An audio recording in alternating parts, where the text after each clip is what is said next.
It's Mike Nero from Vintage King Audio with my pal Al Sutton, designer of the Acme Opticom, and we've got the hood off this baby, Al. Al, tell me about this. You built this here in Detroit. You make it here in Detroit. Made in Detroit. Yep, the whole thing. It's hand wired. We use this military turret board design. It's all point to point, handmade. There's no actual printed circuit board in this unit at all. So it takes a bit of time to sit here and solder these components all together on this board. But it means a lot to me and the people at the company because we just we're here in Detroit and just handmade good quality stuff. That's the key to this unit that we really like to strive is that it's just made to last. So and made in the vein of what its influences are. The great pieces of gear from the 50s and 60s that were tube and point to point. Just they're still around today. You still have plenty of LA-2As and Fairchilds and Poltecs from the 40s and 50s and 60s because they were built that way. And part of the inspiration of this was getting back to that greatness of that era, and the build quality reflects that. So we're very proud of it. You should be, man. We're very proud of it. Very, very clean and well organized and well durable.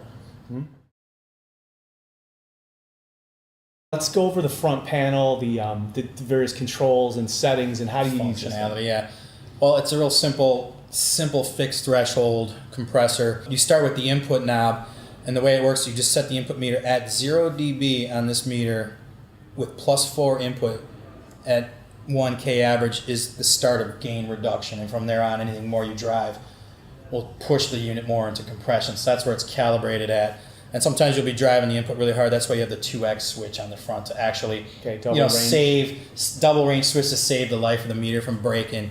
And then the simple 3-speed, fast, normal, and slow setting just selects one of the 3 opto circuits inside. Okay. And we preset those speeds, and it's painstaking hours picking them. So that's the various attack and release. Attack and release, yeah. It's just each opto has its own attack and release character that we've spent, like I said, numerous hours picking different opto pairs to figure out which ones work well. And then gain makeup. The output gain just brings it up to where you need it to be, and the bypass switch, and that's it.